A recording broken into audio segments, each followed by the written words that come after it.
좀 이거 먹어도 아, 네. 드세요.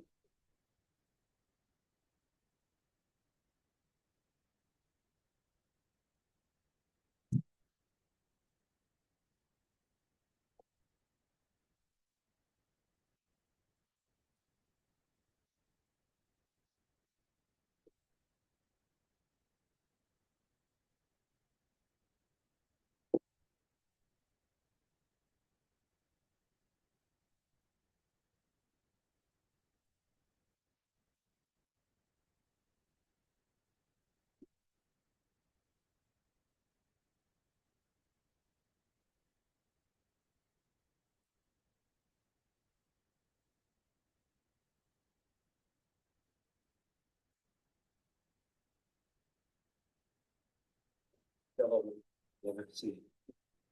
원래 이건 제가 안 하는 거.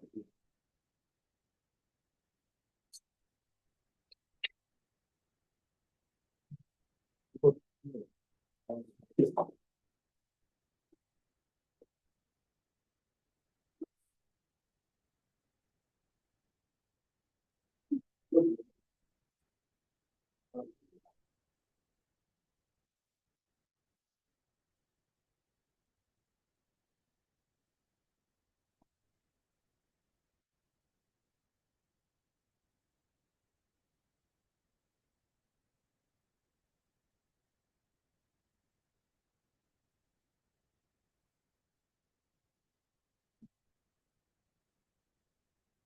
네, 한 명 넣어야 되긴 하는데 금방 외운다고 하니까 나랑 시작을 할게. 오늘도 특별한 검사가 없는데 지난주에 제가 이번 주 안에 과학 관련 거 올라갈 거다고 했는데 그거를 제가 올리기로 한 건 아니고 누가 올리기로 했는데 바빠가지고 오늘이었나 내일 안에 올린다고 하니까 그 정도 얘기만 하는 거 같고요.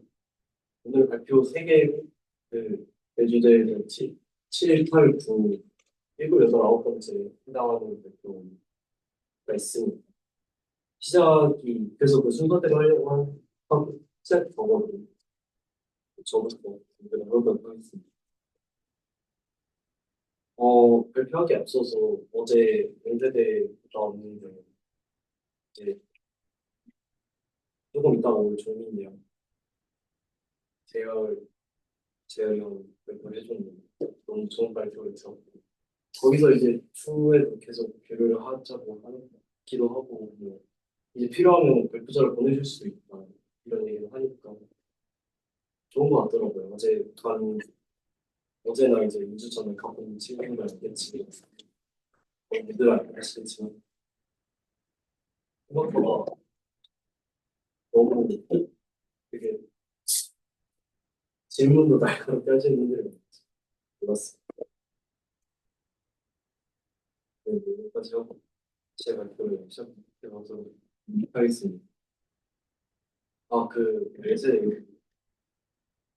왜 했냐면은 어제 종민이가 어떤 발표를 굉장히 했는데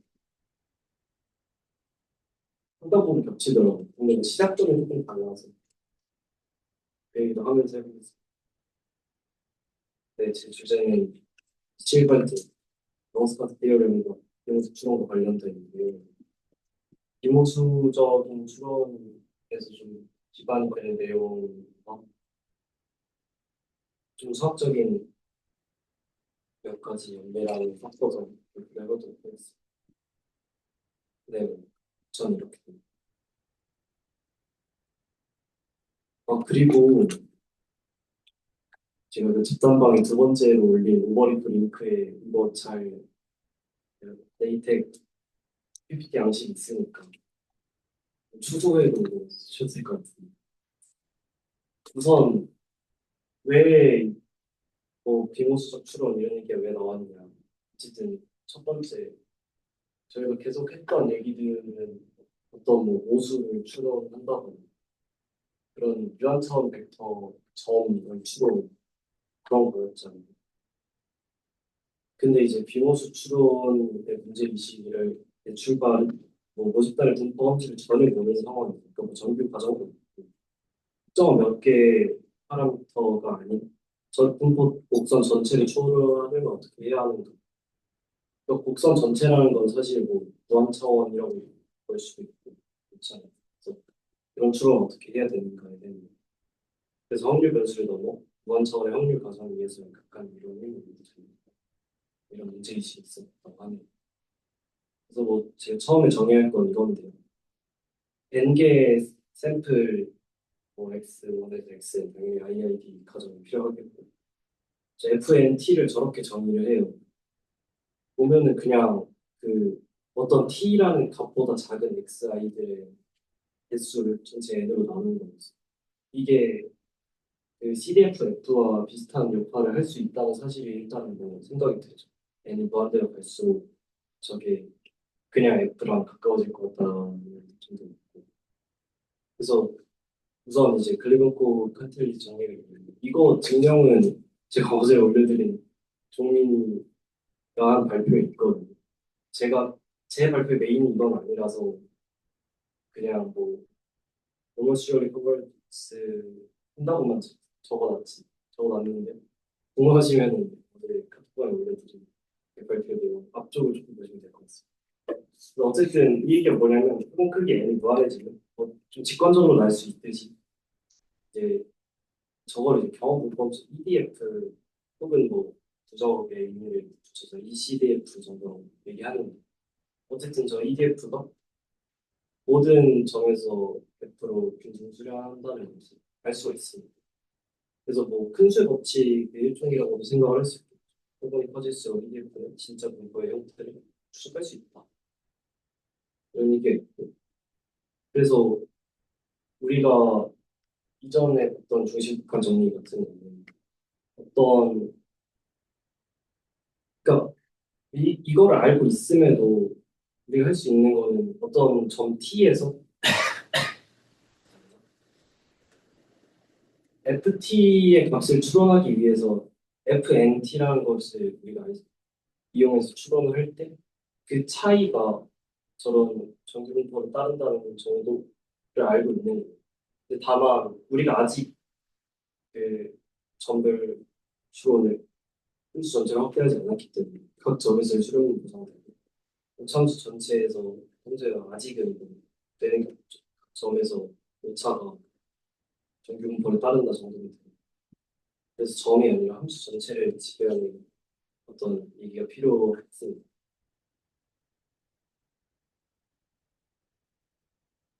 그래서 뭐 사실 제 다음 발표 경우가 하는 주제가 가우시안 프로세스입니다. 그 내용을 제가 여기서 다 소개할 수 있는 간단히 넘어가서 확률 과정처럼 그, 네, 어떤 x축이 있고 이런 그래프를 그리는 거다 정도로 생각을 했습니다.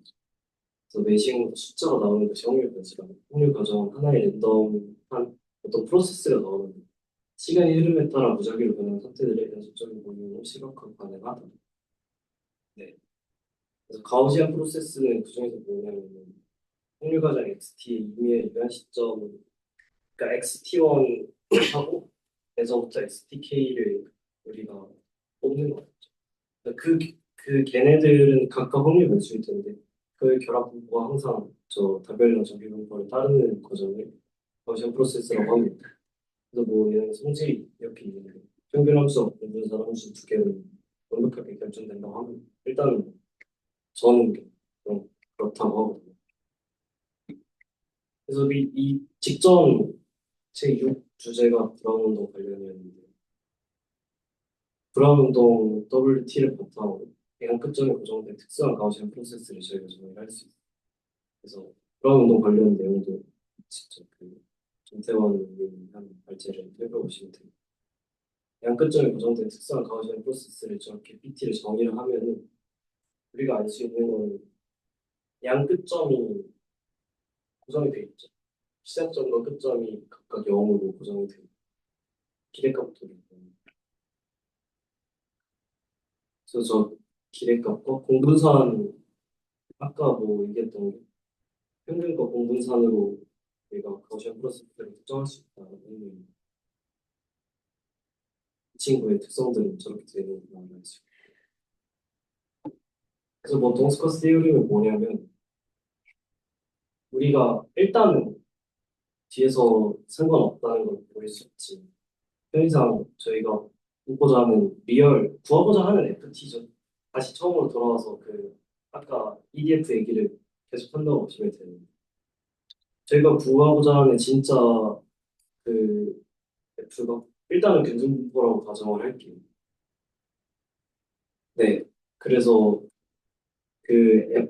우리가 EDF FNT를 구했을 때 그것과 진짜 FT와의 차이가 저 FNT 빼기 T죠. 그리고 그거에 루트 N을 곱한 게 앞에서 저런 정규분포로 간다고 했으니까 그래서 SFT에서 근데 우리가 이제 동스코 시리얼에서 말하는 건이저 정의된 GNT가 저,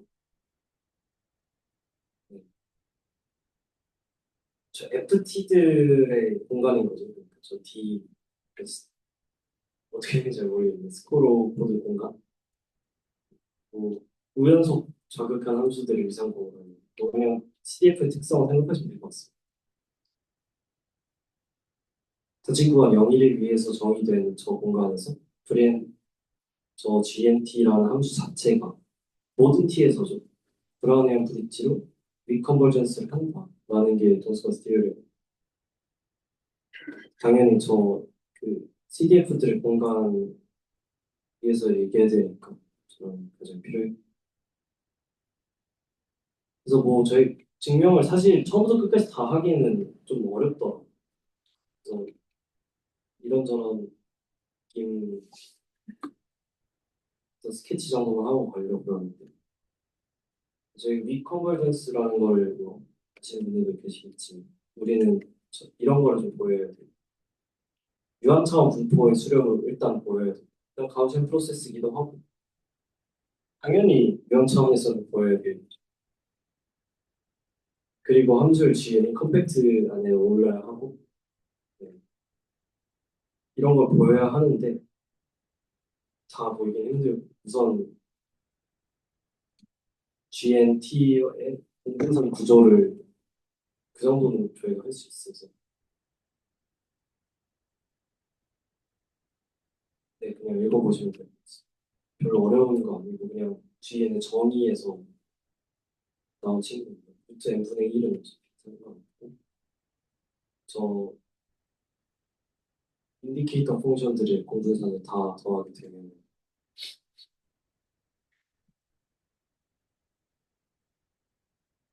그냥 식 보시면 될 것 같습니다.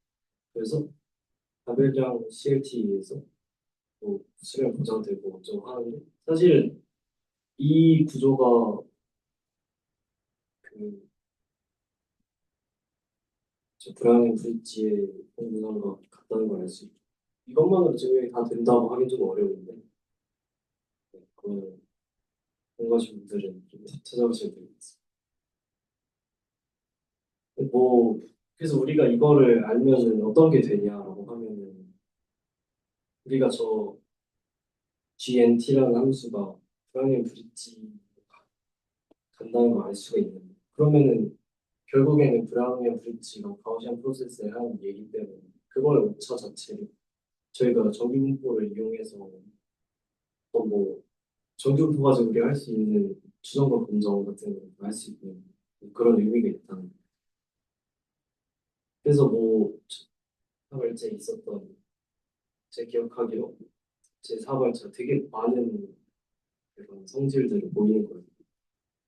그래서 컨티뉴어스 매핑 티오리를 이해해서 저 슈프리머 함수가 연속 사상이 있는 저 리컨버전스 그대로 보존된다 정도로 이해하시면 돼요. 그래서 슈프리멈이 저 브라우니안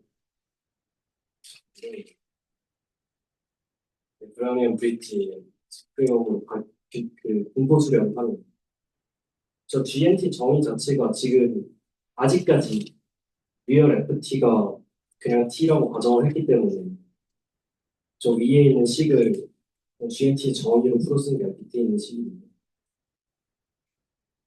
그래서 뭐 저희가 알 수 있는 거는 뭐 FN과 F의 오차가 브라운의 브릿지의 최고점 높이 분포를 수렴하면 그러니까 루트 n 곱하기 저 오차가 정규 분포를 수렴하면은 일단은 당연히 n을 반대로 보냈을 때 저 오차가 작아질 것이다 뭐 이런 얘기를 당연히 할 수 있는데 덧붙여서 그거 정규 분포 관련이 있기 때문에 그래서 뭐 많은 좋은 얘기들 할 수 있다 저는 그리고 네 이해하시면 될 것 같습니다. 그리고 우리가 그러면은 유니폼일 때만 얘기를 했는데 F가 아무거나 상관없냐에 대한 뭐 확률적 분배가 다 네, 뭔지 아실 거라고 생각합니다. 어떤 연속인 CDF F를 가지는 확률 변수 X, 빅 X가 있어요. 그 거기에 BFX 안에다가 X를 자신을 넣으면 걔가 유니폼 제로 원을 따른다는 사실이 증명시킬 수 있어요. 또 뭐 그러면 이 전 슬라이드에서 저 FNT 빼기 T의 장면 T에 그냥 Fx를 넣는다고 생각하시면 돼요. 그렇게 되면 뭐 어떤 X는 상관없이 그러니까 진짜 CDF의 F가 어떤 함수이든 그러니까 CDF 성질을 만족하는 어떤 함수든 상관없이 저 버스가 세어리면 먼저 끝나는 것을 볼수 있어.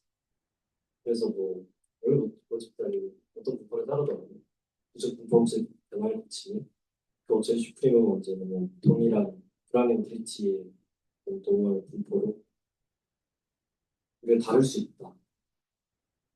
그래서 뭐 네, 무집단에 대한 사전 가정 없이도 가설 검증을 수행할 수 있는 어떤 뭐 비모수 추론의 정당성을 부여한 결과라고 생각을 하면 되겠죠. 네, 그렇습니다. 제 생각보다 시간이 별로 안 걸려요. 저는 준비한 건 여기까지. 힌트가 없어서 혹시 질문 있으시면 해주시면 감사하겠습니다.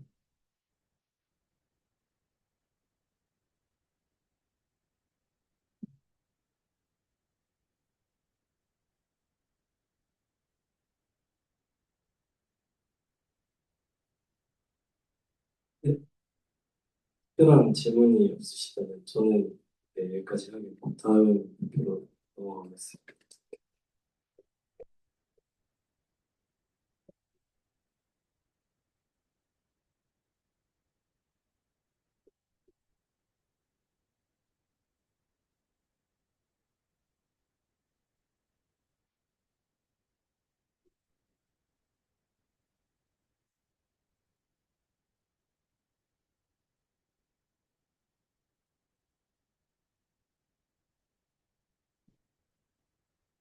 오른쪽 위에 있는 최대한 아,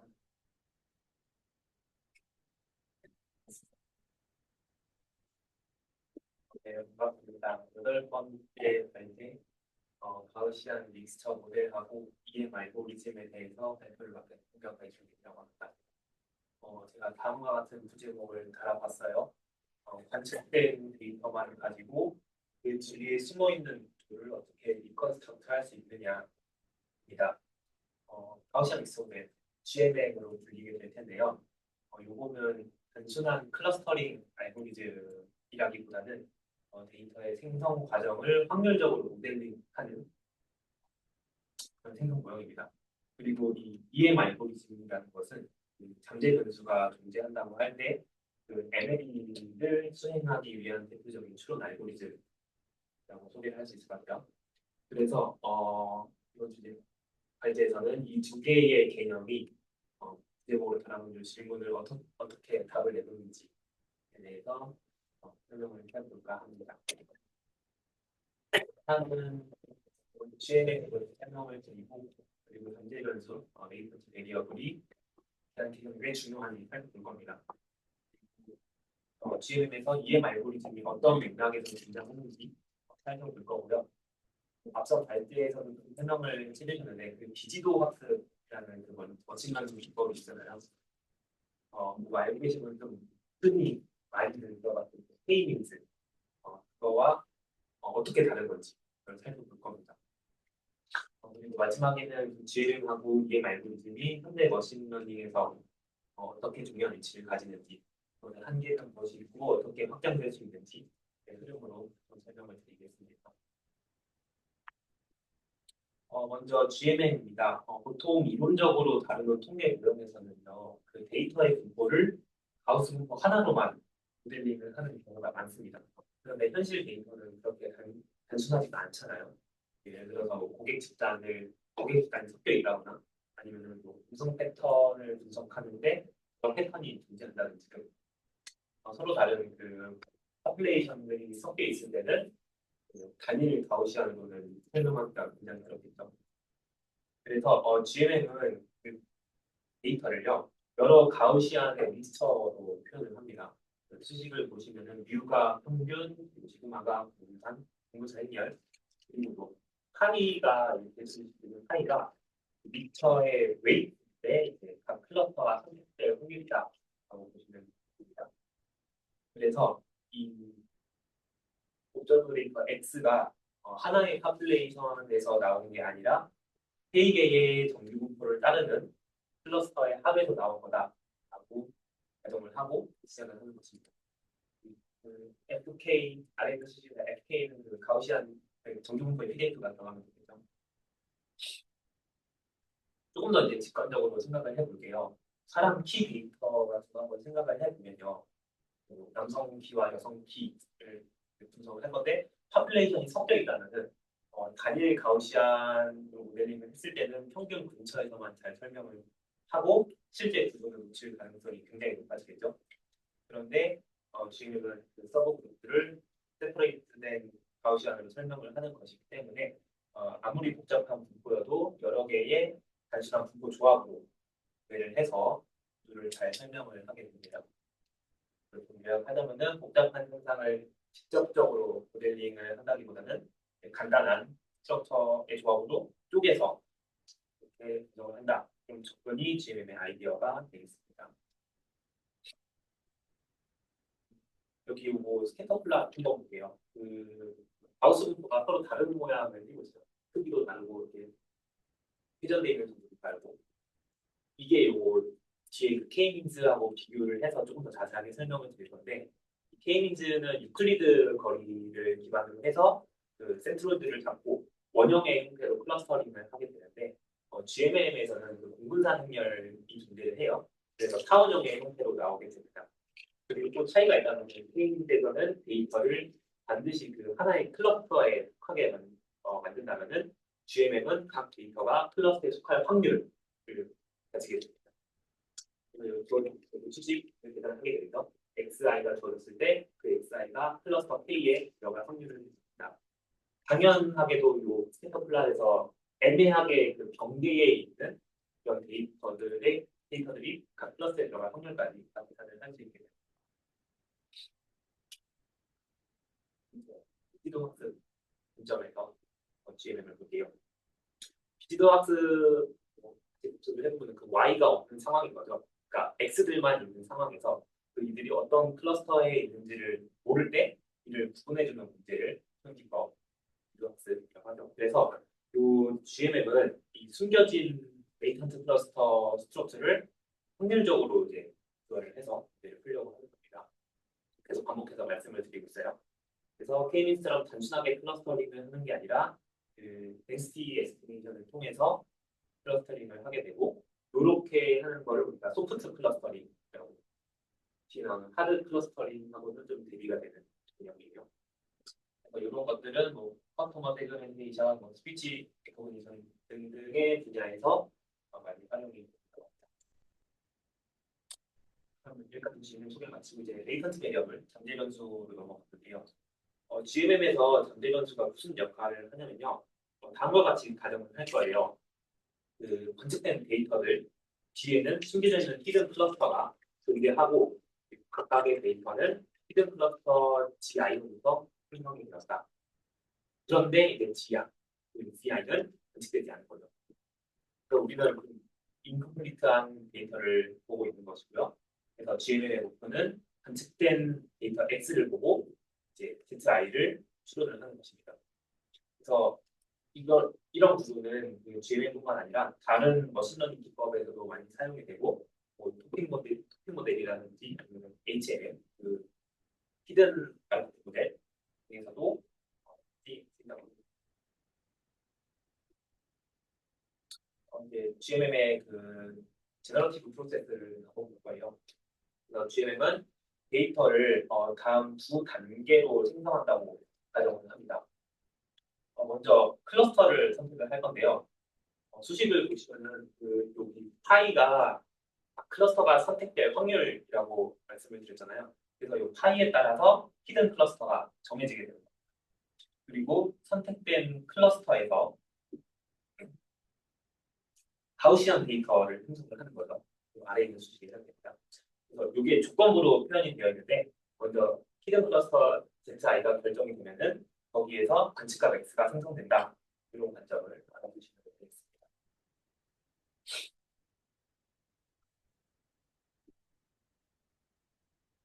그리고 여기서 이제 GLM이 바라보는 클러스터링 조금 더 구체적으로 설명을 드리면은, 보통 클러스터링은 데이터를 그룹으로 나눈다라고 생각을 하는데, GMM에서는 그 관측된 데이터 뒤에 히든 클러스터를 추론하는 문제이기 때문에 한 데이터가 무조건 한 클러스터에 속하는 구조가 나타나지 않습니다. 일반적으로는 클러스터링을 한다고 하면은 어떤 데이터 X가 A 그룹 아니면 B 그룹 둘 중에 하나에만 속하게 되는데, GMM에서는 A 그룹에 속할 확률, B 그룹에 속할 확률 각각이 존재를 하기 때문에 정확히 어느 한 그룹으로 클러스터링이 된다 이런 개념은 적용이 되지 않습니다. 이제 이런 관점이 이제 자연스럽게 EM 알고리즘으로 이어지게 되는데요. 우리가 파라미터를 추정할 때 MLE를 사용을 하잖아요. X가 IID이고, 이제 X의 각 PDF들을 곱해서 가정된 함수를 만들고, 이를 이제 옵티마이제이션 해주는 세타를 해준다. 그게 MLE인데, GMM에서도 똑같이 적용을 해보면은 이렇게 식이 나올 것 같아요. 지금 요거는 그 가정된 함수에다가 로그까지 적용을 해준 결과예요. 근데 이 식을 자세하게 살펴보면 지금 로그 안에 서메이션이 들어가 있어요. 그래서 만약에 우리가 그 레이턴트 베리어블 ZI 요거를 알고 있다면은 각 데이터가 어떤 가우시안에서 나오는지를 알 수 있으니까 이 식이 훨씬 단순하게 표현이 될 거예요. 그런데 우리는 지금 ZI 그러니까 그, 클러스터의 라벨링을 지금 모르는 상황이기 때문에 이 로그 안에 있는 서메이션 그거로부터 최적의 세타 값을 찾는데 굉장히 어렵게 됩니다. 그래서 또 가정을 해보는 거예요. 만약에 ZI를 알고 있다면 어떻게 될까? 그래서 여기서 이제 EM 알고리즘 시작이 되는 건데요. 다음과 같이 ZI를 정의해 볼 수 있겠어요. XI가 K번째 클러스터에서 만들어진 거라면은 1로 두고 아니라면은 0로 둔다. 그러면은 이거를 적용을 이런 가정을 해보면은 그 가능성 요소가 훨씬 더 간단하게 됩니다. 이게 이제 이걸 로그 적용하기 전 결과 차이를 보시면은요. 그 아까는 그 로그 안에 서메이션을 보셨는데 PDF상에서 차이가 생기죠. 그래서 새로운 노테이션 그 ZIK를 추가를 해가지고 가능함수를 그 곱으로만 서메이션 없이 곱으로만 표현을 할 수 있게 됩니다. 당연하게 이제 로그를 적용을 해주면은 그것도 계산이 훨씬 더 편리하게 나오게 됩니다. 그래서 이게 이제 로그를 취하는 결과가 되겠고요. 그러니까 그 ZI를 모를 때는 로그 안에 서메이션이 있는 구조였다면 이번에는 서메이션 안에 로그가 있는 구조로 표현이 되게 됩니다. 그래서 이제 옵티마이제이션이 가능하게 됩니다. 그래서 EM 알고리즘은 다음 오퍼레이션을 계속 진행하게 됩니다. EM 알고리즘 이름이 이제 expectation maximization인데요.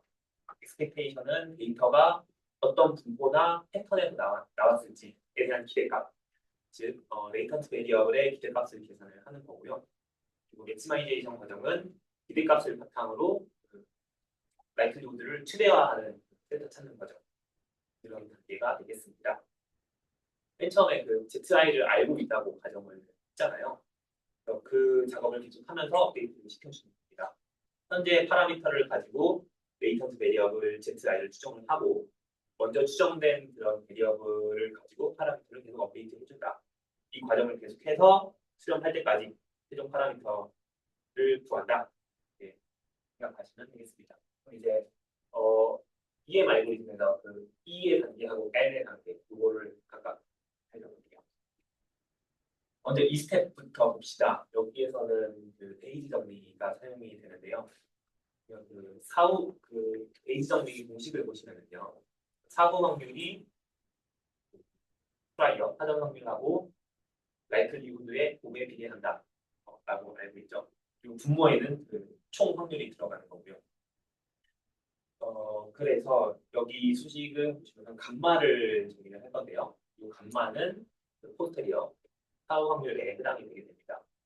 그래서 관측치가 있고 처음 파라미터를 알고 있다고 가정을 할 때 그때 ZI가 K번째 클러스터의 확률을 의미하는 겁니다. 감마이가. 그리고 이 감마를 베이지 정리를 이용을 해서 표현을 하면은 안의 수식과 같이 쓸 수 있겠네요. 그러면은 이거 식을 활용을 해서 모든 i와 k에 대해서 감마들을 계산을 할 수가 있게 됩니다.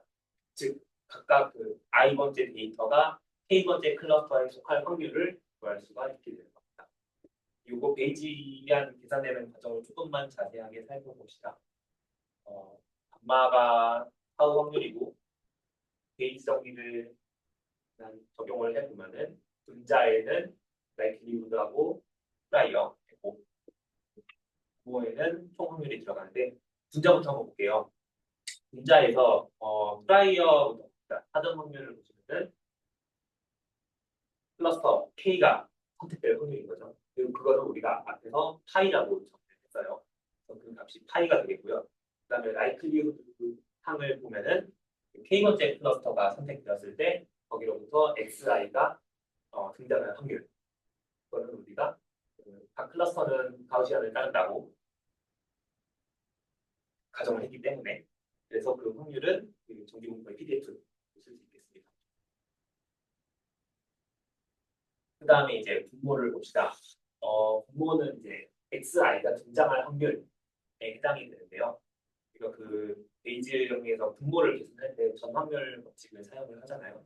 그래서 그 J는 1부터 K까지 모든 가능한 클러스터에 대해서 XI가 나올 확률들을 다 보여줍니다.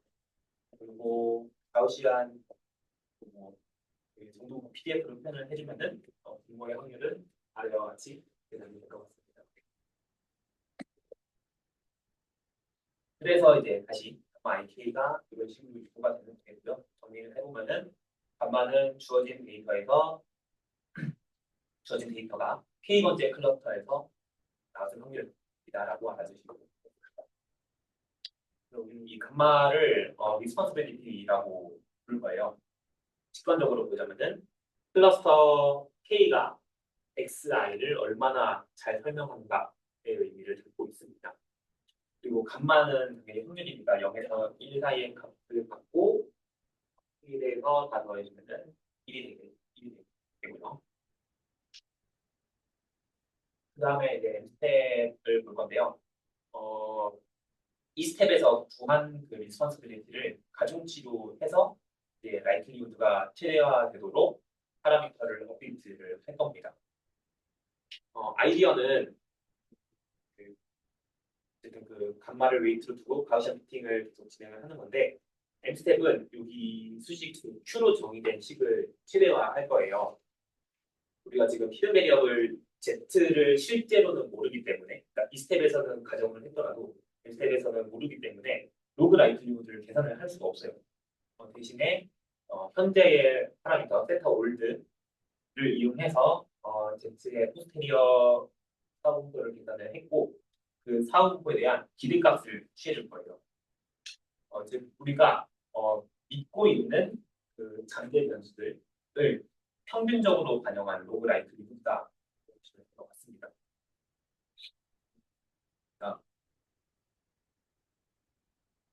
요 식의 기대값을 구한다라고 보면 될 것 같아요. 근데 여기서 그 zi를 한번 생각을 해봅시다. zik 기대값이 감마예요. 왜냐하면은 zik가 1일 확률이 감마 ik이고 0일 확률이 1 빼기 감마 되는 거죠. 그래서 이 zik는 그 베르누이 분포를 따르는 확률 변수다. 이렇게 볼 수가 있겠어요.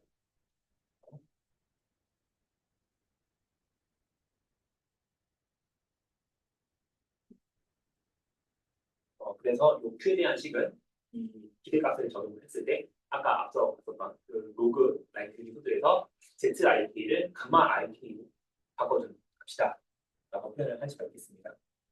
그래서 이 정도로 이 Q에 대해서 이 Q를 최대화해야 한다 이렇게 해볼 수가 있겠고요.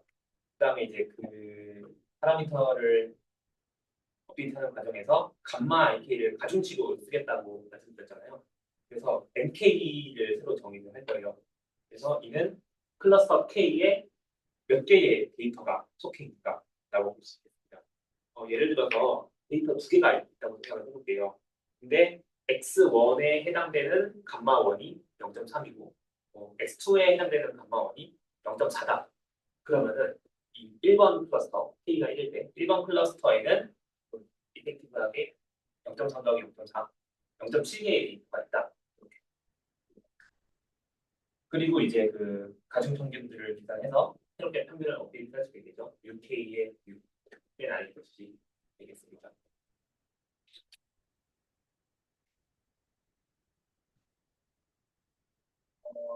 UK를 업데이트했으니까 나머지 파라미터들 공분산하고 파이들도 다 업데이트를 해줘야겠죠.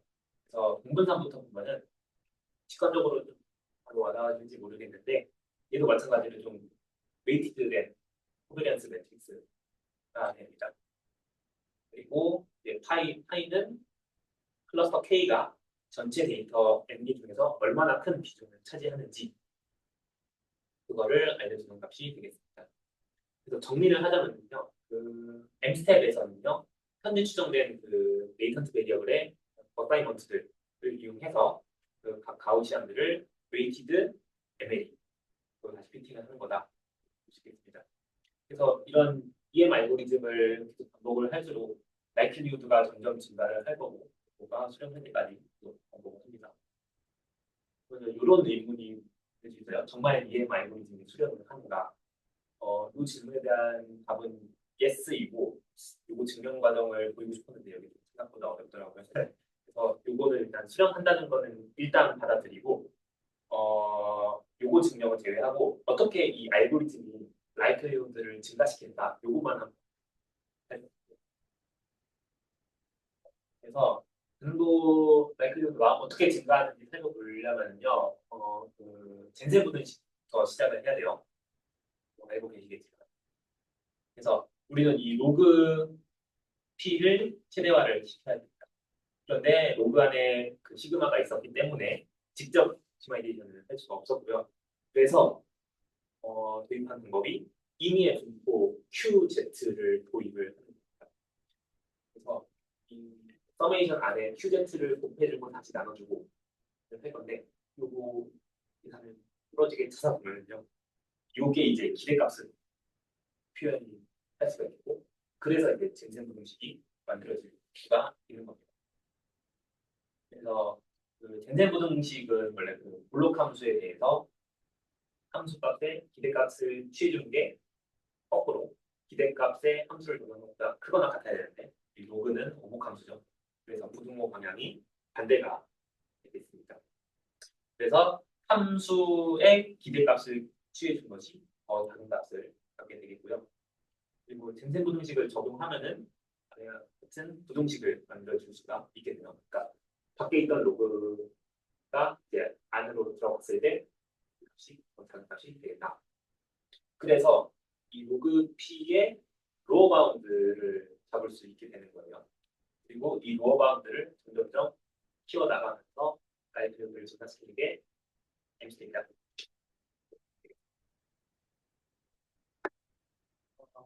그래서 그 앞에서 구한 요 셀프템 구별 로어 바운드를 우리가 엘보라고 정의를 할 거예요.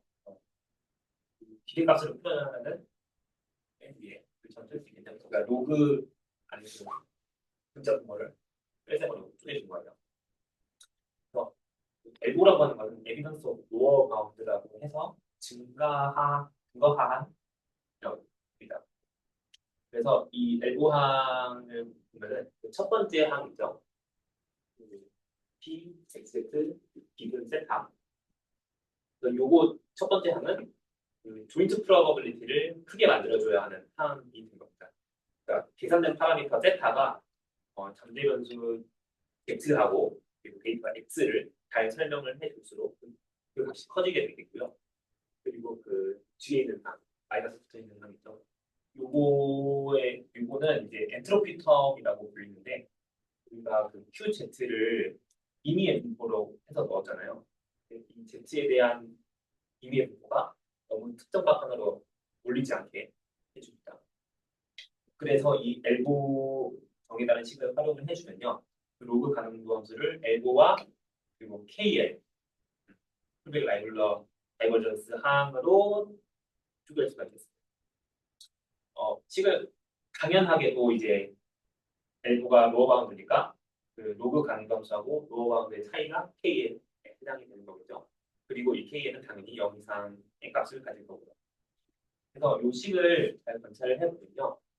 QZ가 실제 사후 분포에 가까워질수록 그 엘보에서 그 뺄셈 빼기 뒤에는 항이죠. 이게 작아질 것이고 그러면은 엘보 항이 점점 커지겠죠. 그러면은 엘보 항이 커지니까 당연히 KL은 감소를 하게 된다. 그러면서 이 엘보가 실제 그 로그 라이트니후드에 가까워진다.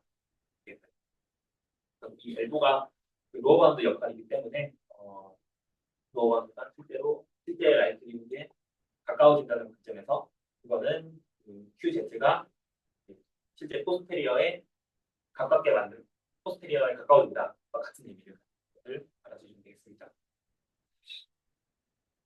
정리를 해보면은 이 스텝에서는 그 QZ죠. Z라는 잠재 변수의 분포를 최적화하고 M 스텝에서는 세타의 분포를 최적화해주는 알고리즘입니다. 그래서 이터레이션을 계속 할수록 엘보를 증가시키고 그다음에 라이클리후드도 증가가 되겠죠. 이렇게 해서 이제 EM 알고리즘 설명을 마칠 수가 있겠고요. 정리를 하면은 이제 EM 알고리즘은 확률적으로 레이턴트 베리어블에 대한 구조를 리컨스트럭트 해준다. 이렇게 말씀드릴 수 있을 것 같습니다.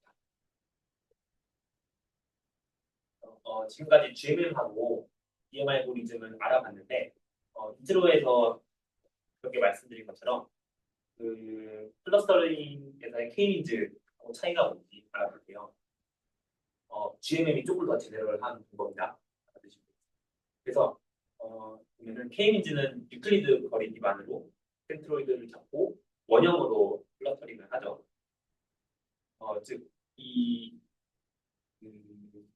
옵저브드 데이터가 어떤 클러스터에 속하게 되면은 그거는 1로 해당을 하는 거고 나머지 클러스터에 대해서는 모두 0의 값을 반면에 GMM에서는 확률 기반으로 클러스터링을 했기 때문에 0 아니면 1 바이너리하게 나누지 않고 0하고 1 사이에 모든 확률 값을 가진다. 이게 이제 가장 메인 차이가 있습니다. 이 페이지도 같은 내용이고요. 감마값하고 K인지에서의 R값 차이를 본다는 점 알아주시면 되겠습니다. K인지에서는 1 아니면 0, GMM에서는 0에서 1 사이에 모든 값을 이하학적으로 조금 보면은 GMM은 그 마할라노비스 거리를 사용을 해요. 이게 이제 그 회귀 분석에서 나오는 개념인데 관측값, 그러니까 x가 지렛대점인지 판단을 하는 기준으로 배우게 됩니다. 그래서 그 옵저버드 데이터 x가 다른 x에 대해서 특이한 관측값을 가진지를 확인하는 척도가 되고요. 식을 살펴보는 여기 시그마 공분산항이 들어가 있어요. 그래서 이 공분산항에서 그 대각 분수들 있죠. 분산들. 분산에 해당되는 어쩌면 분산이 큰 방향으로는 거리를 천천히 증가시키고 그리고 분산이 작은 것들에 대해서는 거리를 빠르게 증가시켜서 그 타원을 좀 스케일을 조절을 해주는 역할을 합니다. 그리고 그 대각 원소가 아닌 나머지 원소들 있죠. 공분산에 해당되는 것들. 그거는 이제 분수 간의 상관관계를 의미를 하고요. 이거는 타원이 좀 이렇게 평행하지 않고 기울기를 갖도록 만들어주는 회전하는 역할을 합니다. 그래서 케이민즈하고 비교를 했을 때 클러스터링의 결과가 타원형의 모형으로 회전도 되고 스케일도 자유자재로 되고 좀 더 유연하게 나타난다. 이런 특징을 갖게 됩니다. 그런데 그 공분산이라는 그 시그마에서 분산이 모두 같다고 가정을 해봅시다. 그리고 공분산은 없는 거죠. 아이덴티티 행렬을 못하면서 그냥 대각 원소들만 상황을 생각을 해볼게요. 그러면은 당연히 그 변수들 사이에 공분산이 상관관계가 없기 때문에 회전은 이루어지지 않고 그리고 그 거리에 대한 스케일링도 모두 같은 그 시그마 제곱으로 나타나기 때문에 원형의 형태가 나타나게 되겠죠. 근데 여기서 시그마를 한번 0으로 보내볼 거예요. 그러면은 어떻게 될지 한번 생각을 해봅시다. 가우시안이 시그마가 0으로 가면은 정규분포 PDF가 굉장히 뾰족한 모양으로 나오게 되겠죠. 그러면은 이건 무엇을 의미하느냐?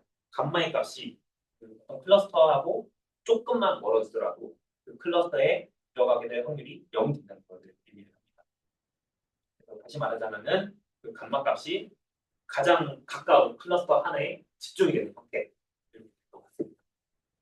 즉, 이게 그 GMM에서 유연하게 이루어졌던 클러스터링이 이렇게 강한 제약 조건 하에서 이루어지게 된다. 이로부터 알 수 있는 것은 뭐냐면은 케이미즈는 GMM에 아주 강하게 제약 조건이 주어진 과정이다. 이렇게 이해를 할 수가 있습니다.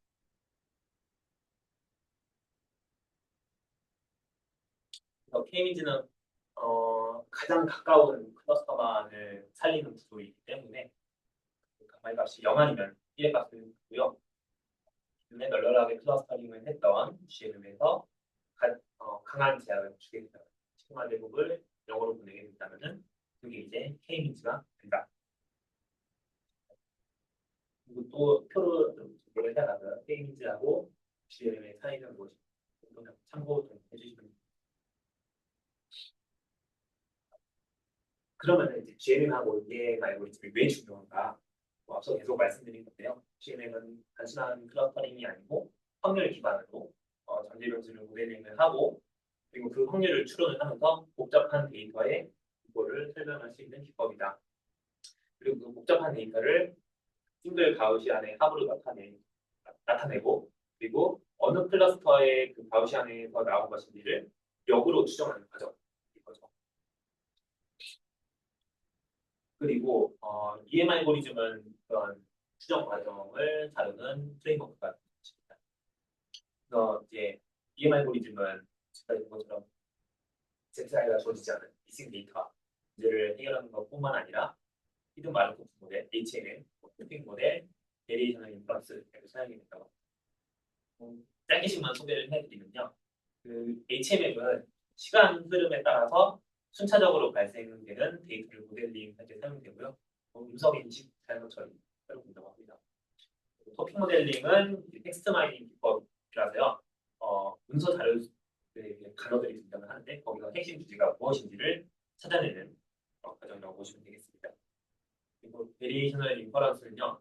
살짝 맥락이 다르긴 한데 그 모델이 너무 복잡해서 기존 공식으로는 그 이 스텝에서의 그 QZ 그 분포를 최적화하는 게 이제 적분 계산이 불가능할 때 그거를 대처하는 방법입니다.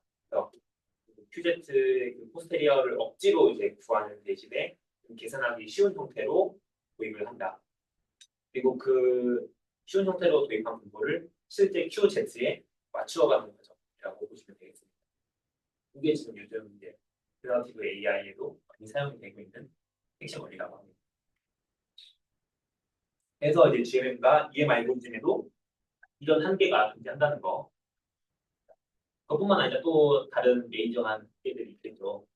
그래서 좀 그런 게 감 넘어가듯이 좀 넘어가겠는데 Z를 모르는데 그냥 K개가 있다고 가정을 했어요. 플러스 K가 몇 개가 있는지 모르는데 이 K를 선정하는 과정에서의 한계도 있을 거고요. 그리고 그 EM이 수렴을 하는데 글로벌에 수렴하는 것이 아니라 로컬로 처음에 수렴하는 문제가 있을 수도 있습니다. 그래서 그 라이클리후드, 가우시안의 조합들이 멀티모달의 형태에 있는 거잖아요. 그래서 당연히 글로벌 옵티멈이 있을 텐데 시작 위치, 초기치가 어딘지에 따라서 글로벌에 갈 수도 있고 로컬에 갈 수도 있습니다. 라이클리후드를 계속 증가시키지만 그것이 글로벌을 찾는다는 보장이 없습니다. 그래서 이제 초기치에 굉장히 민감하고요. 그래서 초기치를 다르게 두면서 GMM을 돌리면 당연히 좀 다른 클러스터링 결과가 나올 수 있습니다. 그래서 GMM을 할 때는 당연히 랜덤한 초기치를 계속 주면서 반복적으로 진행을 해보면서 결과를 비교를 해야 합니다.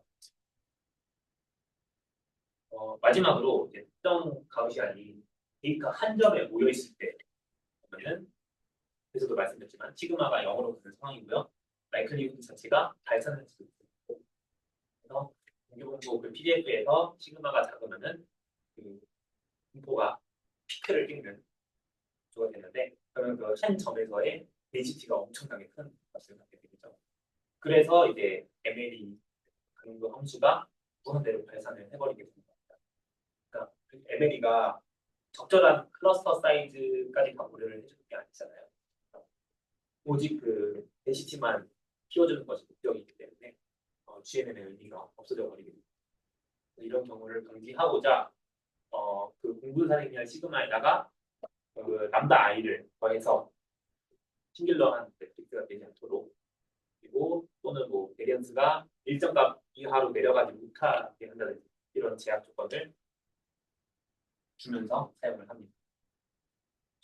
여기까지가 이제 GMM의 한계 해결한 거 간략하게 소개를 드렸고요. 반대로 이 GMM에서 어떻게 확장될 수 있는지 이런 질문에서 시작을 해볼 수가 있어요. 클러스터 개수를 미리 정하지 않는다면 어떤 일이 일어날까? 이런 질문이 떠오르습니다. 그래서 GMM을 시작할 때 클러스터의 개수를 알고 있다고 가정한 채로 옵티마이제이션을 진행을 했어요. 그런데 이제 K가 무한대로 가는 상황을 생각해보자는 거죠. 클러스터의 개수가 계속 많아진다. 그런 모형을 우리가 디리클레 프로세스 엑스체 모델, 그래서 DPMM이라고 데이터가 필요할 때마다 새로운 클러스터를 만들어내는 구조가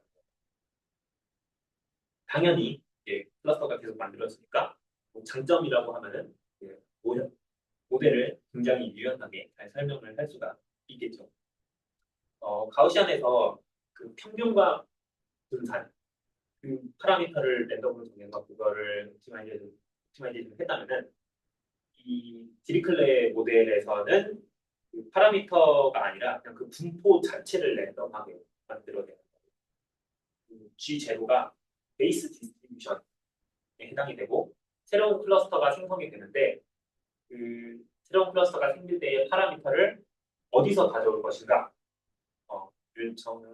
를 알려주는 사전 분포가 되겠고요. 직관적으로는 이 G0가 현재 갖고 있는 파라미터들의 평균적인 형태이다. 그리고 이제 알파라는 파라미터가 굉장히 중요한데 컨센트레이션 파라미터라고 하고요. 새로운 클러스터를 얼마나 쉽게 만들어낼 것인가를 조절하는 역할입니다. 그래서 만약 이 알파 값이 작다면요, 클러스터가 잘 만들어지지 않을 거예요. 기존의 클러스터를 계속 계산하는 경향이 강하게 나타날 거고, 당연히 최종 클러스터의 수가 적겠죠. 반대로 알파가 크다면은 최종적인 클러스터 수가 굉장히 많을 거고, 당연히 이제 클러스터가 많다면은 분산이 커지게 되면서 오버피팅의 문제도 발생을 할 거고요. 그래서 이거를 조절하는 게 필요하다. 계산량이 엄청 많은 됐습니다. 그리고 또 클러스터가 랜덤이기 때문에 결과 해석이 어려울 수 있다. 이게 디리클레 모델의 한계가 되겠습니다. 정리하자면요. 디리클레 모델은 모델의 그 복잡도를 고려하지 않고 데이터로부터 확률을 추론한다는 거고요. 그리고 레이턴스 베리어블과 그 개수 자체도 추론을 하는 것이기 때문에 함께 추론을 하는 것이고요.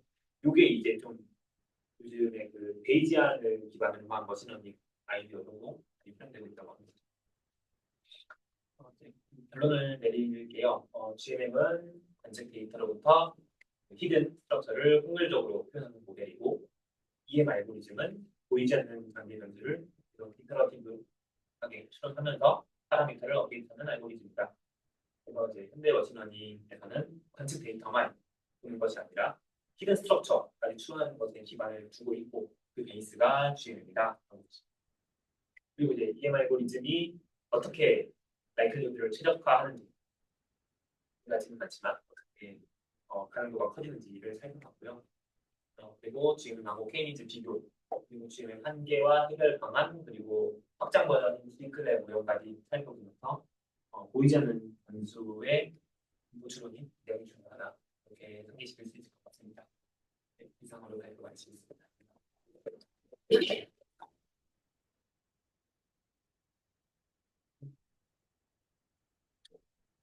그 10페이지에 제 불치키를 놓쳐가지고 10페이지. 네네 10페이지에 그 엘세타하고 이렇게 그 써있는 수식에서 네. 그저 로그 안에 있는 저 서메이션의 표기가 제가 이해가 안 돼서 파이 K가 아까 카테고리컬 중에 하나였던 것 같고 네. 그리고 그 다음에 노멀하고 XI 바 저게 무슨 표기일까요? 저게? 그러니까 그 K 클러스터가 정해졌을 때 그때 XI가 K로부터 나올 확률.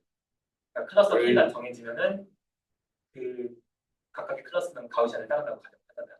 그래서 XI가 나올 확률도 그냥 그 PDF로 나와요. 그러니까 엘세타가 그러면은 PDF인 건가요? 아니요. 그 라이클리후드의 로그를 취한 거. 죄송합니다.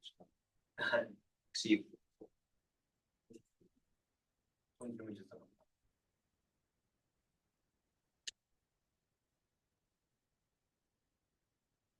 감사합니다.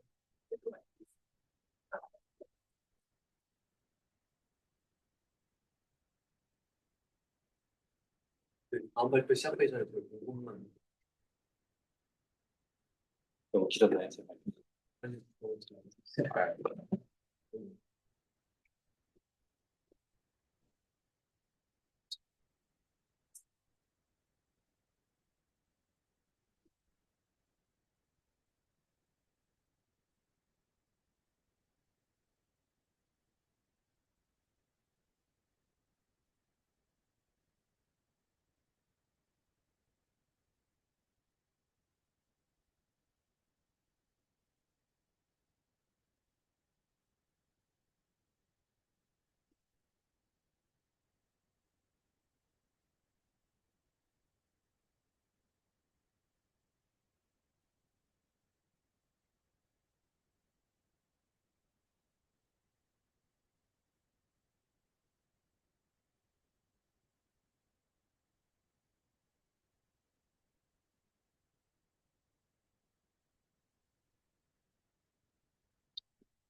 세대는 어땠어요? 거기가 근데 궁금한데 뭐 활동이 좀 강제적이기도 하고 사람이 되게 많고 규모가 좀 큰 편. 네, 저희 왔을 때 정확히 모르겠는데 일단은 20명 정도는 왔던 것 같고 근데 일단 기본적으로 좀 고학번 위주에다가 근데 사람들이 되게 관심이 많더라고요. 그럼 뭐 생긴 지 한 30 몇 년 됐다고 하기도 하고 앞에 그 잘 내려오더라고요. 전통인데 그래서 돈 좀 꾸준히 받을 수 있지.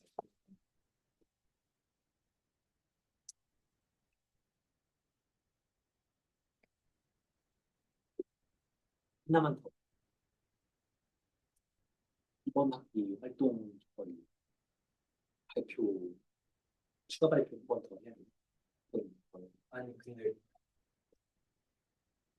그렇진 않고 근데 그냥 어쩌다 보니까 스터디가 참 스터디 있어서 특별히 그런 거 많고 정말 남은 기간 추가적으로 할 거 없어. 혹시 활동 이어가야 되는 추가 발표 꼭 필수적으로 해야 되는 건지. 아니 그거는 저는 어쨌든 방학 때 저희가 할 거에 대해서 계속 얘기를 해보고 있는 중이라서 근데 그렇다고 이렇게 주관 안 하는 사람들도 무조건 해야 되는 이런 식으로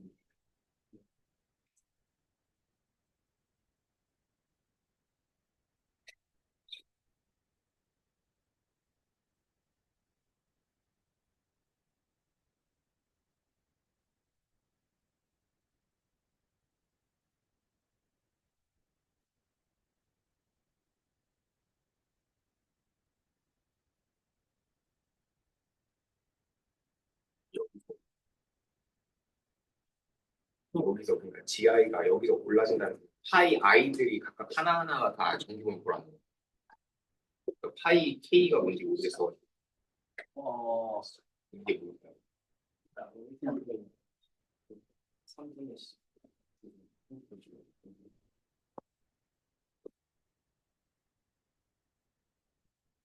멀티리스트 그렇게 말해요. 그냥 어떠한 분포인 거. 이 파이가 그 클러스터가 선택될 확률인 거예요. 아, 그러니까 전체 클러스터가 라지 K 게임만 그렇죠. 가정을 한 네. 거잖아요. 그 중에서 각 아이건 이제 그러니까 골라줄 확률 1 파이다. 그리고 그때 GTI가 이제 그 K번째 클러스터가 정규분포가 되는 거고 거기서 XI가 이제 그 클러스터에서 그 클러스터 정규분포에 뽑힐 약간 네. 그런 거를 그게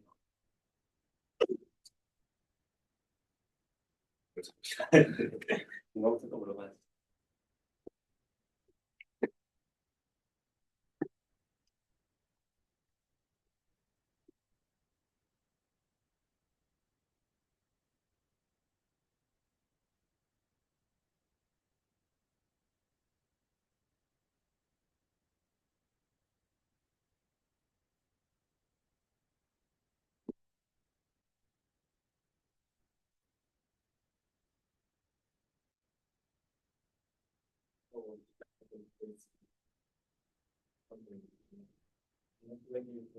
옵션 프로세스에 대해 기능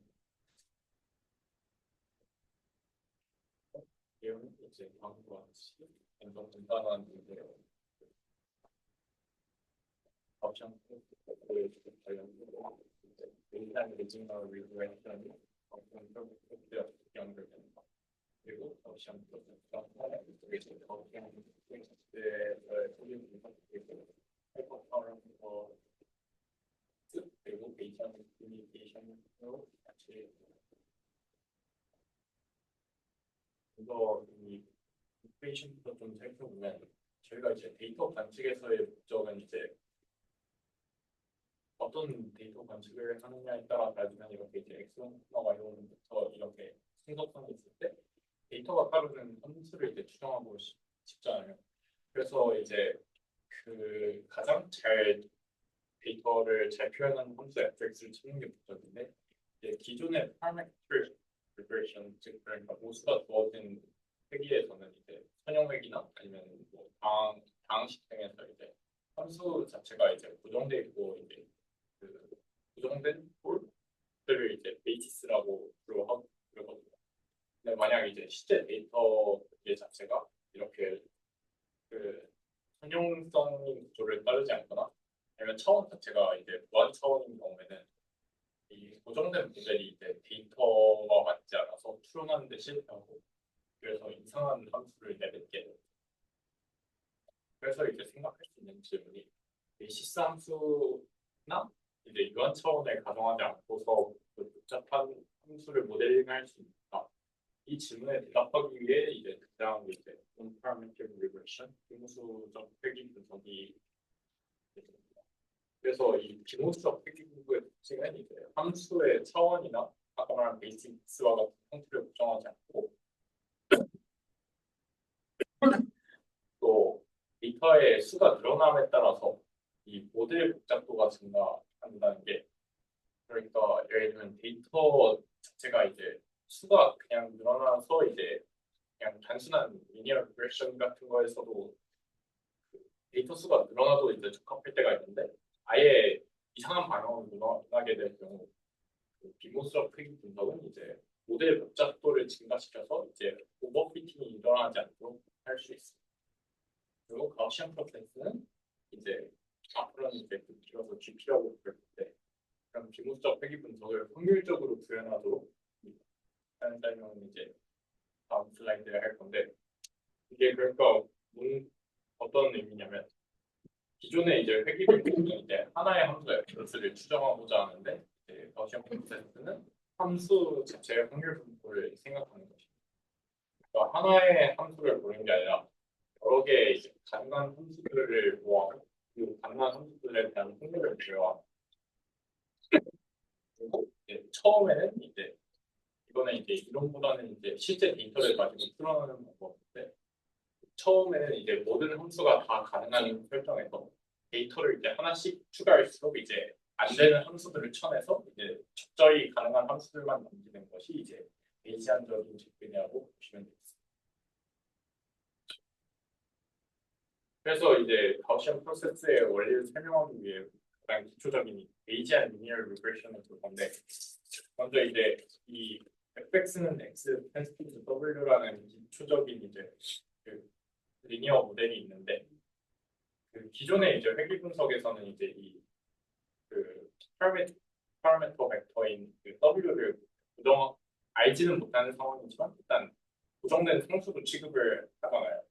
그렇지만 이제 그 베이지안에서는 이 w 자체를 이 경우 이제 평균이 0이고 이제 그 공분산 평균 벡터가 0이고 분산율이 이제 시그마 p 이제 하나의 확률 벡터로 보는 거예요. 그렇게 w가 이제 노멀 디스트리뷰션을 따르는 확률 벡터이기 때문에 fx도 이제 x의 고정된 x에 대해서 이제 확률 변수라고 볼 수 있습니다.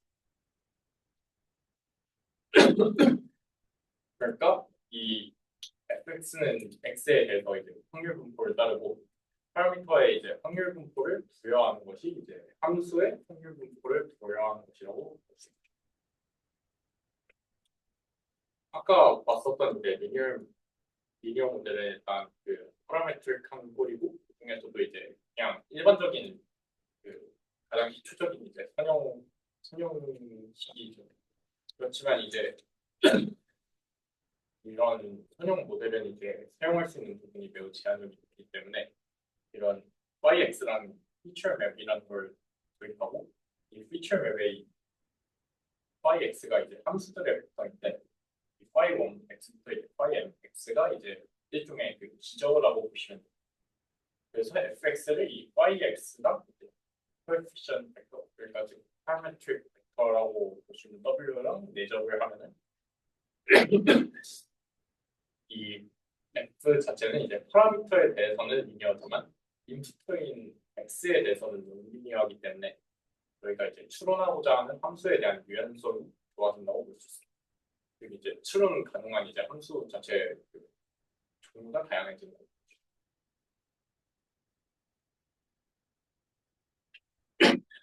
이게 이제 피처 익스텐션에서 함수값 자체가 이제 확률 변수이기 때문에 그 함수값들에 대한 공분선을 이렇게 계산할 수 있는데 그래서 이제 fx랑 fx 프라임의 공분선을 계산하면 이렇게 yx 트랜스포즈 시그마 p yx 프라임이 되고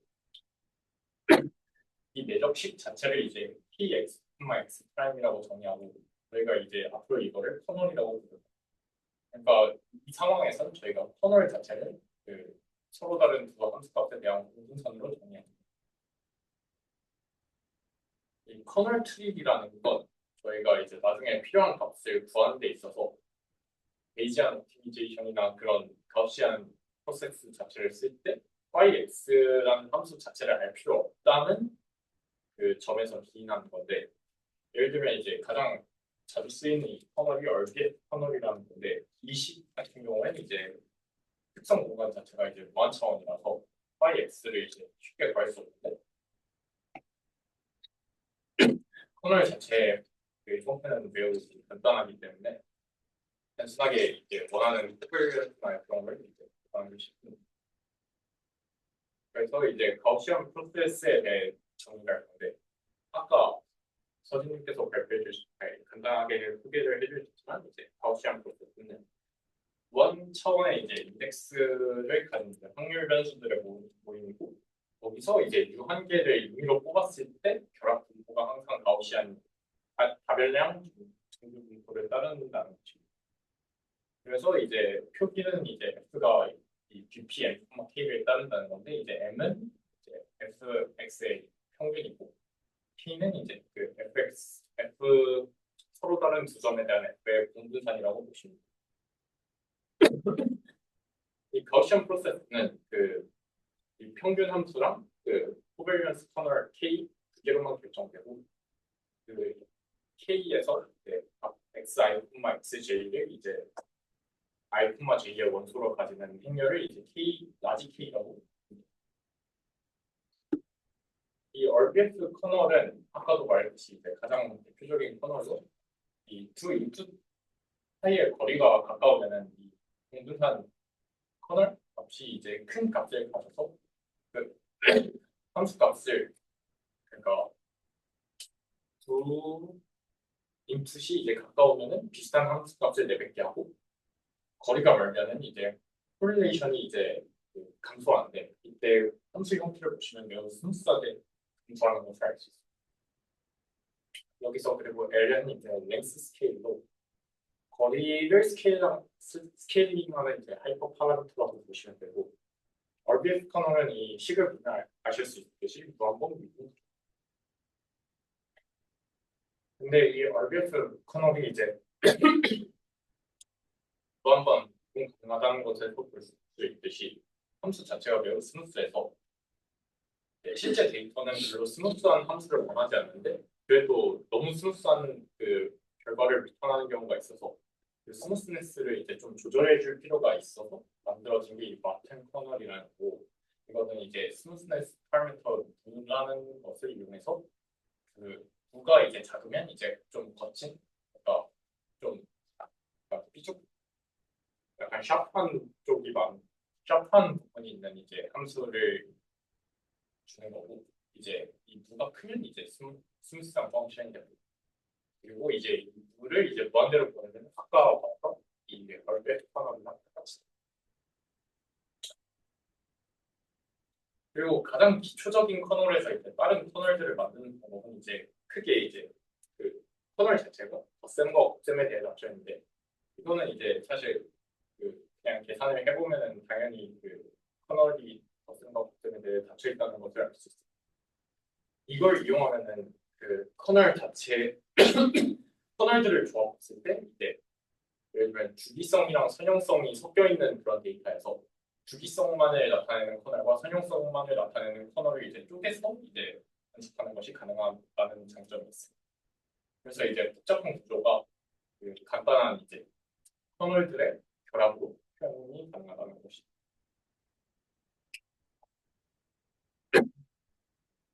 이제 본격적인 회귀 분석을 적용할 건데, 먼저 이제 그 데이터를 이제 관측하기 전에 대한 함수에 대한 정보를 이제 확인할 x, 그리고 f가 이 가우시안 프로세스 평균이 0이고 이제 커널 k 것을 따른다고 가정을 합시다.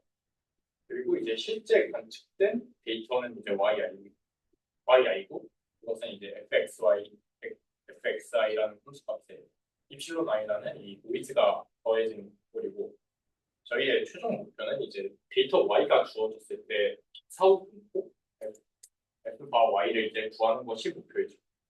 여기서 이제 p f 바 y라는 표현은 이제 y가 주어졌을 때 함수가 f가 참일 확률을 의미하고, PF 같은 경우는 이제 사전 함수가 이제 F의 확률 정도로 이해해 주시면 되겠습니다.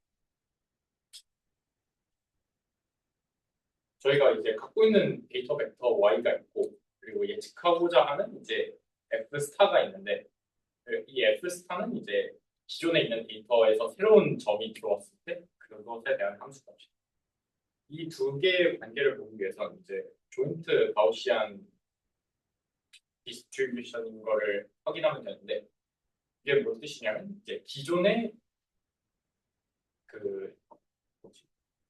이제 데이터 벡터와 그 새로운 구조하는 데이터 벡터를 합쳤을 때 그것 역시 합친 게 이제 또 다시 노멀 디스트리뷰션에 따른다는 것입니다. 그래서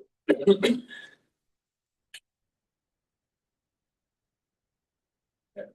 그래서 이 Y랑 이제 F 스타를 이제 멀지한 것도 다음과 같은 이제 그 공분산 확률을 가지는 평균이 0이고 공분산 확률을 이 식과 같이 가지는 이제 정규 분포를 따르게 됩니다. 여기서 그리고 그 가정에서 노이즈 PD는 서로 IID 때문에 이제 공분산 확률의 노이즈에 대한 그 밸리언스 시그마 n제로 I가 이제 텀이 추가된다고 보시면 그리고 저희가 Y랑 이 F 스타를 이제 분계 결합 분포가 가우시안을 이제 아까 확인했고 한 변수가 이제 고정돼도 이제 가우시안인 것은 이제 제가 알기로는 이제 수익 통계에서 배운다고 알기 때문에 Y가 관측되었을 때 이제 F 스타의 그 사후 분포는 정규 분포를 따르는 걸 알 수 있습니다. 즉 F 스타와 Y가 이제 그 어떤 평균과 어떤 그 공분선을 가지는 이제 정규 분포를 따른다고 볼 수 있습니다. 그래서 이게 뭘 의미하는 거냐면 GP 리그레션, 즉그 가우시안 프로세스에서 회귀 분석은 다변량 정규 분포에서 조건부 확률 계산으로 볼 수 있습니다.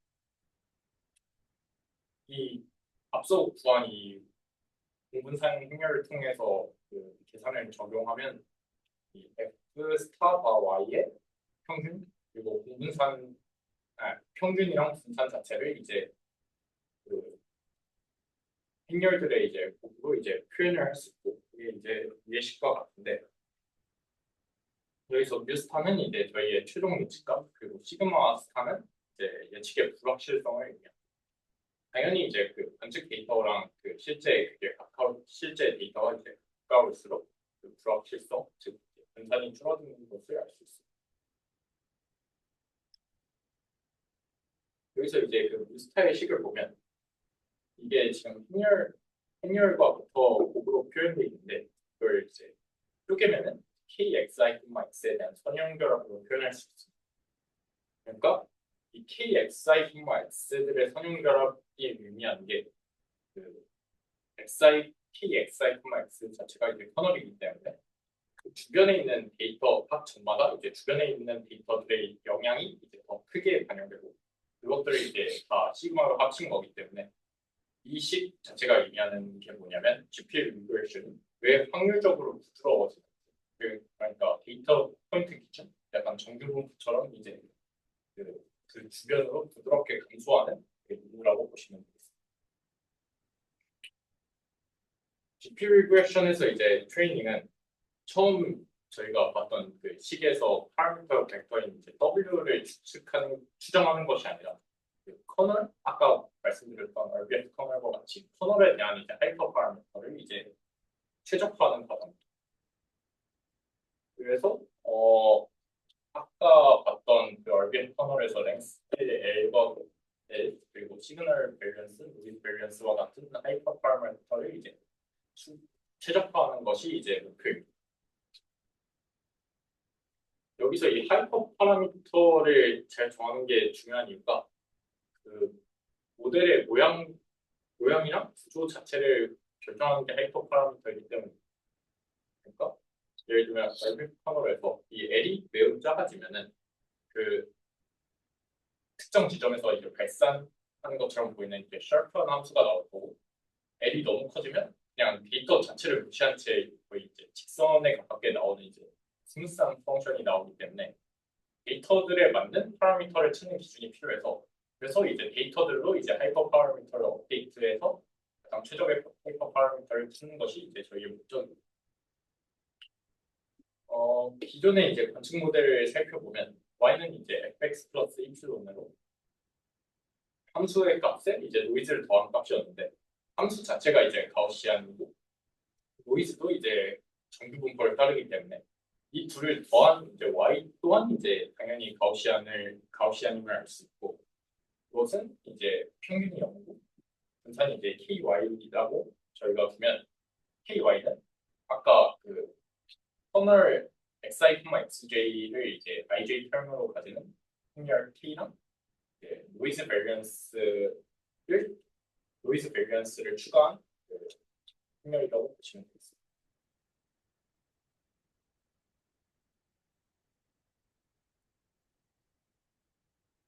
저희가 이제 그 데이터 x랑 하이퍼 파라미터 세타, 그러니까 세타는 여기서 이제 아까 말한 하이퍼 파라미터들을 이제 모아놓은 벡터라고 생각하시면 돼요. 그 x랑 세타가 주어져 있을 때 이제 y를 관측할 수 있는 확률은 이제 p, y가 x, 세타이고 저희는 이제 이걸 이제 marginal likelihood라고 하는데 여기서 이제 로그를 취해서 계산을 하면 여기서 계산할 수 있는 거는 아까 저희가 이 토탈 민이랑 베리언스를 구해놔서 이 식을 그대로 이제 대입해서 할 수 있습니다. 그러면 이제 이와 같은 식이 나오는데 여기서 이제 이 로그 값을 이제 최대화시키는 하이퍼 파라미터를 이제 고르는 것이 목적입니다. 이 식은 이제 크게 이제 맨 마지막 항은 이제 무시해도 되고 앞에 두 항이 이제 중요한데 첫 항은 이제 오차 자체를 이제 최소화하려는 항이고 두 번째 항은 이제 모델 자체가 복잡해지는 걸 이제 억제하는 컴플렉시티 페널티 term이라고 보시면 됩니다. 이게 데이터 fit term이나 컴플렉시티 페널티를 이제 두 개를 이제 더한 거기 때문에 어느 한쪽이 너무 커지거나 너무 복잡해지거나 너무 언더피팅 되지 않도록 이제 적당히 최적화하는 과정에서 조절이 가능하다는 점이 있습니다. 이제 이 그 가우시안 프로세스를 응용하는 베이지안 옵티미제이션인데 저희의 이제 목표는 미지의 함수 f에 대해서 그 fx의 최대값을 구하는 것이 목적이에요. 근데 여기서 이제 f가 이제 조건이 붙는데 f가 이제 먼저 그레디언트를 이제 구할 수 없고 한 번의 계산을 수행할 때마다 엄청난 이제 시간과 공간이 소요되는 이제 그런 함수를 이제 블랙박스 함수라고 하는데 그 블랙박스 함수임을 가정합니다. 일단 저희가 이제 그레디언트를 구할 수도 없고 그리고 한 번 연산하는데 시간이 많이 걸리기 때문에 일반적인 그 그레디언트 디센트 같은 저희가 흔히 최적화해서 쓰는 알고리즘을 쓸 수 없다는 점이 있습니다. 그래서 이제 저희는 이제 찾아야 되는 게 최소한의 연산으로 이 옵티미제이션 프로블럼에 대한 옵티멀 솔루션을 찾아야 됩니다. 여기서 가우시안 그 프로세스가 왜 나오게 되냐? 가우시안 프로세스는 예측 평균값과 예측 그 에러를 제공하기 때문에 그래서 이제 exploitation과 exploration을 적용 가능한데 exploitation이 뭐냐면 저희가 이제 예측 평균 x를 구했고 예측 그 불확실도 시그마 x를 알고 있는데 exploitation은 이제 그냥 가우시안 프로세스의 예측한 평균값이 가장 높은 곳을 그 다음 점으로 찾는 거죠. 그러니까 어떤 점 x가 있을 때 그러니까 ux 자체의 값을 이제 최대화시키는 점을 찾아서 이동시키는 거. 이건 이제 장점은 그냥 무난하게 그 큰 값을 찾을 수 있는데 특정하게 그러니까 이 함수가 컴플렉스가 아니라는 가정하에서 이제 그냥 글로벌 옵티멈이 아니라 로컬 옵티멈에 갇힐 수 있다는 점이 있습니다. 익스플로레이션은 이제 분산 시그마 x가 가장 높은 점을 이제 찾는 방법인데 이건 이제 글로벌 옵티멈을 찾을 수 있는 가능성이 높지만 근데 그 반대로 이제 이상한 위치를 찾을 가능성이 있기 때문에 연산 낭비가 심하다는 단점이 있습니다. 그래서 이 두 개를 적당히 결합하는 것을 획득 함수로 해서 이 UX랑 시그마 X를 적당히 그 선형 결합을 시켜서 그 함수를 이제 최대화시키는 방법으로 이제 그 함수를 이제 최대한 그 큰 값으로 만드는 방향으로 최적화를 진행하는 거. 이 획득 함수의 역할이 그 저희가 블랙박스 함수는 뭔지도 모르고 연산도 크고 그레디언트도 모르기 때문에 그 일반적인 최적화 방법을 쓸 수 없는데 그 획득 함수라는 거는 이제 뒤에 설명할 거지만 이러한 과정을 다 대체할 수 있게 그러니까 점 자체를 이제 업데이트하는 것을 어, 그래서 이제 그 알고리즘을 설명하면 먼저 그 현재까지의 그 주어진 데이터로 그 가우시안 프로세스를 학습시키고 그 다음에 이제 획득 함수를 정의하는데 이 획득 함수는 이제 다음에 시도할 위치를 찾는 용도로 사용되는 함수입니다. 그래서 그 획득 함수의 최대값을 다음 점으로 잡고 그리고 마지막으로 그 다음 점을 찾았으니까 그 점을 이제 그 fx를 계산하는 그 term이 있겠죠. 근데 그거는 이제 아까도 말씀드렸듯이 이제 연산이 좀 큰 것이고 그래서 연산을 좀 큰 시행을 해서 데이터를 업데이트하는 과정을 반복해서 이제 그 글로벌 옵티멈을 찾는 거죠. 여기서 가장 대표적인 이제 획득 함수는 이제 그 upper confidence bound라고 UX랑 시그마 X의 그 가중치를 두는데 이제 시그마 X에만 이제 카파라는 가중치를 두는 거죠. 그래서 이제 그 카파가 평균이 큰 지점을 찾는 이제 exploitation에서 그 분산이 큰 지점을 찾는 그 exploration을 이제 적절하게 조절하는 역할로 쓸 수 있습니다. 그래서 이 UCB라는 함수를 최대화시키는 점을 이제 다음 그 그러니까 일종의 그레디언트 디센트처럼 생각해도 되는데 그러니까 점 자체를 이제 이동시킬 때 이 획득 함수의 값을 최대화시키는 점을 다음 점으로 이동시키는 거예요. 네, 그래서 별표를 요약하면 가우시안 프로세스는 먼저 베이지안 그 리니어 리그레션에서 시작해서 여기서 이 적분을 통해서 이제 그 W 자체의 식을 없애고 아까 그 공분산 자체가 그 W가 포함되지 않는 이제 아래와 같은 분할 펑션으로 정의를 했고 그 노이즈가 포함된 이 데이터를 간직하면 저희가 이제 컨디셔널 익스펙테이션으로 연산을 해서 그 posterior distribution 즉 그 사후 분포를 얻을 수 있습니다. 이것이 가우시안 프로세스의 가장 기본적인 그 성질이었고 여기서 이제 저희가 그 주목할 만한 이제 핵심 아이디어는 가우시안 분포 자체는 이제 데이터의 그 영향을 거의 받지 않는 이제 비무수적 회귀 분석을 이제 제공하고 그 커널 자체도 이제 하이퍼 파라미터 튜닝을 통해서 하이퍼 파라미터 자체를 통해서 이제 그 데이터의 그 기하학적인 가정이나 이런 걸 무시하고 오히려 그 하이퍼 파라미터를 조절하는 과정에서 그 스무스네스 같은 거를 볼 수 있고 그 평균 이제 UX만 보는 게 아니라 저희가 그 노이즈 분산 시그마 X를 같이 확인함으로써 베이지안 옵티미제이션과 같이 우리가 불확실성을 통제할 때 적용하는 것이 가능하다는 것을 확인할 수 있습니다. 다음으로 발표를 마치겠습니다. 감사합니다.